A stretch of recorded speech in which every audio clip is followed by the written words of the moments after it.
Hi guys! So I'm going to take a break from the Pop Sugar Challenge and the Read Christie Challenge for a little bit because I want to make my next read a book that I've been actually waiting to come out, and that's Jennette McCurdy's Half His Age.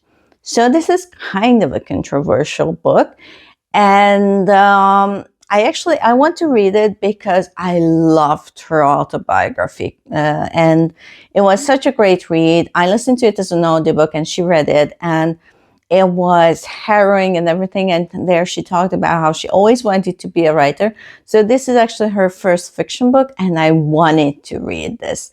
So it's very controversial because let me tell you what it's about. So blah, blah, blah, comes a sad, funny, thrilling novel about beep, consumerism, class, desire, loneliness, the internet, rage, intimacy, power, and the oftentimes misguided lengths we'll go to in order to get what we want. Waldo is ravenous, horny. Am I allowed to say that here? Blunt, naive, wise, impulsive, lonely, angry, forceful, hurting, perceptive, endlessly waiting. And the thing she wants most of all, Mr. Corgi, her creative writing teacher, with the wife and the kid and the mortgage and the bills, with the dead dreams and the unatrophied looks and the growing pouch. She doesn't know why she wants him. Is it his passion?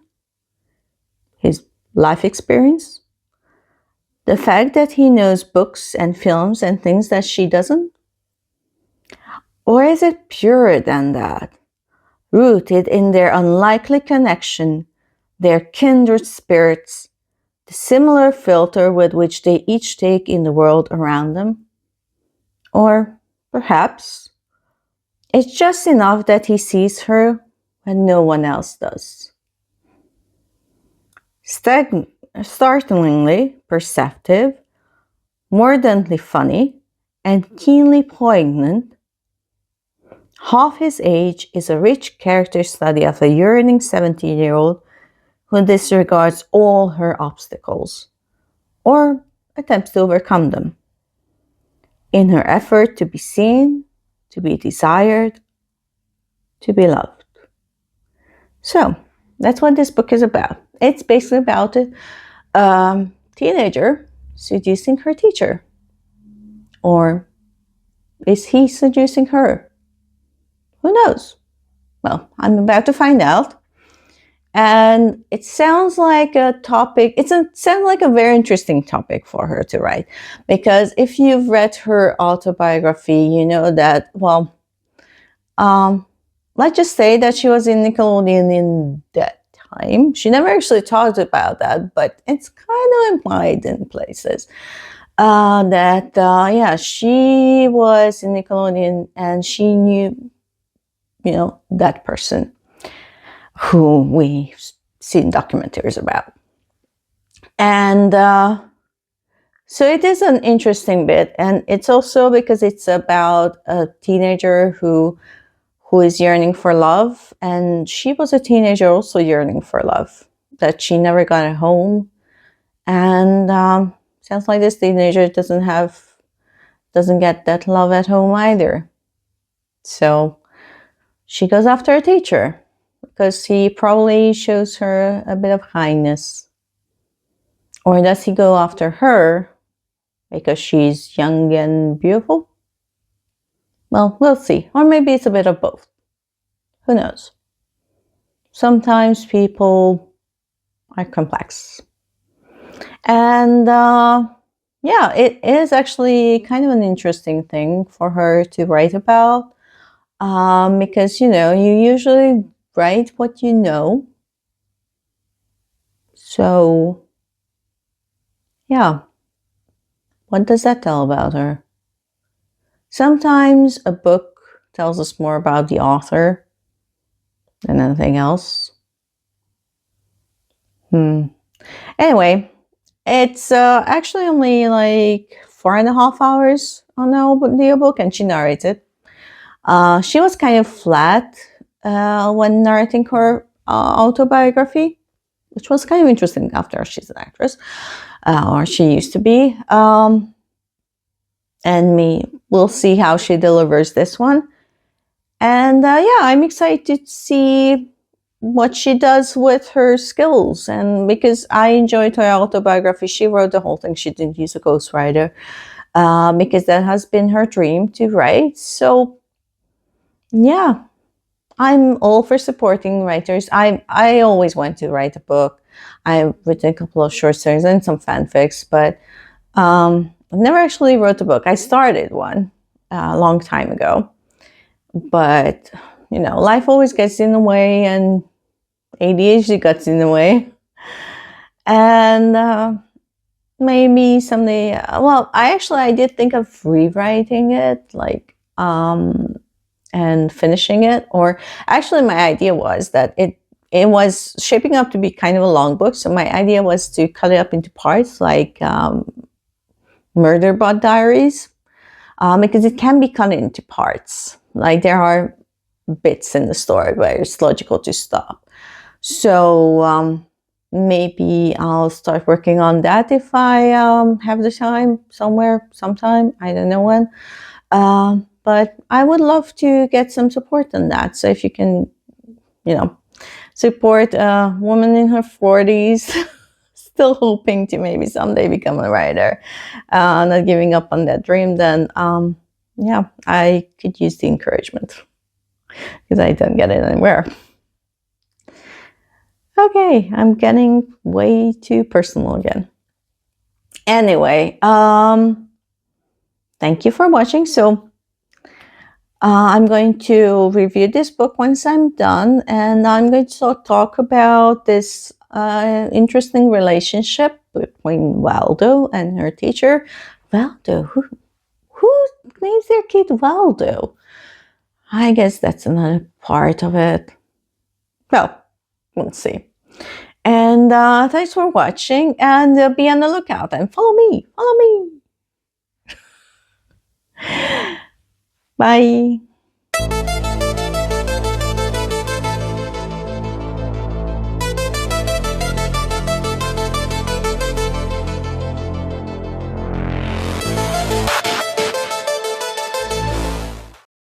Hi guys, this is a review of Half His Age by Jennette McCurdy. So I didn't read this book for a challenge, I just read this because I really wanted to read this. I wanted to read this because I read Jennette McCurdy's autobiographical book, and I really loved it. And I was kind of excited to read her first fiction book because she said that she's wanted to be a writer all her life, just like me. And I haven't written a book yet. And I went to see how she did. I went to see what she wrote about and how it was. And the thing about this book is that it was kind of, some people had feelings about it because this is about a teenager. She's 17 at the start and 18 at the end, who has an affair with her teacher. And that's kind of salacious. So I was wondering if there was going to be a fallout of this, if there was going to be, publicity, people are going to get fired, people are going to jail, or what's going to happen. Maybe. No, this isn't that book. That's not the point of this book. The point of this book is not to, how should I say this? It's not about the affair. It's about the affair, but it's not about the affair. Because the point of this book is Waldo. That's her name. I mean, that just tells you everything about her mother. So Waldo's mom was a teenage mom, and she's been chasing men all her life. First, Waldo's father, and when that didn't work out, then other men. And meanwhile, she kind of neglected to become a mother. And Waldo sort of had to raise herself. And by this time, by the start of the book, she's working, she has her own income. She's basically supporting herself, sometimes even her mom, because her mom is just keeps getting fired. And really, she's not bringing much to the table. Waldo's the one who keeps paying the bills. But she also has a shopping addiction, which is a huge problem. And she also has maybe S addiction, kind of. And when she comes across her teacher, she sort of idolizes him. She thinks that he's like so worldly, she's so grown up. I think she sees safety in him. She sees someone who will take care of her, who will look after her finally, because no one has ever taken care of her. And someone also who will love her, because no one actually has ever really loved her. And then there comes a part where she kind of realizes that, nah, he doesn't love her either.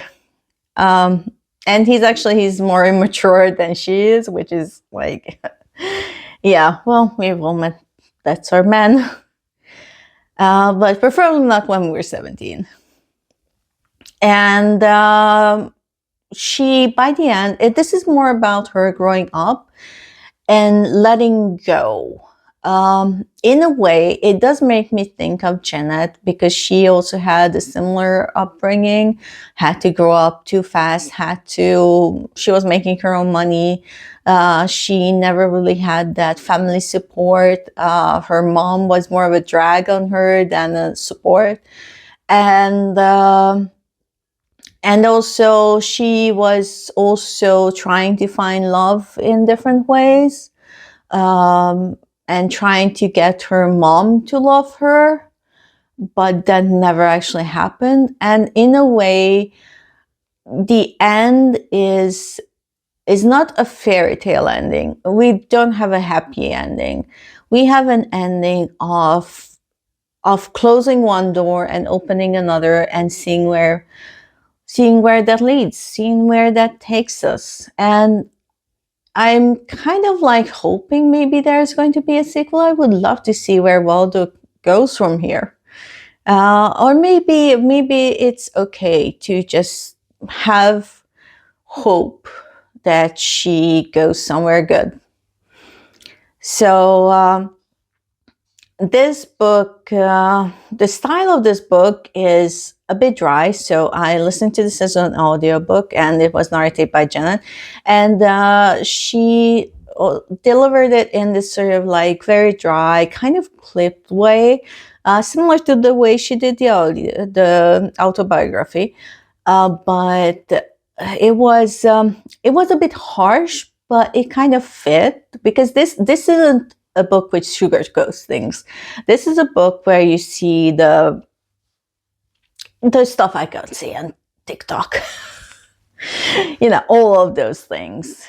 And this is it's kind of crude in a way, in a slight way. So if you don't like that, then don't read this. But it's crude because it depicts a crude world. And it's sort of like matter of fact. It just tells things the way they are. And I kind of appreciated this. And I actually just saw someone read out the first line of this book, which is kind of like, I think as us girls, we've all been there. But yeah, what an opening. But yeah, this is a kind of book that makes you think of different ways of growing up. And so it was very interesting, and I gave it 4 stars. I mean, it's not, the writing could be maybe a bit nicer, I think, but I like this book, and I'm all for reading everything that Jennette writes in the future. We're a bit, I I actually don't know how old she is exactly, but I think we're about 10 years apart. So yeah, I'm here for her. And I recommend this book if you don't mind reading about all of that stuff and reading something a bit more crude and direct. But yeah, it's interesting. Just read it and also read my review. It's on Goodreads, Storygraph, and unapologetic reviews. So and stay tuned for my drawing of the Pop Sugar Challenge book, the next one. So watch that video when it comes out. Thanks for watching. Bye.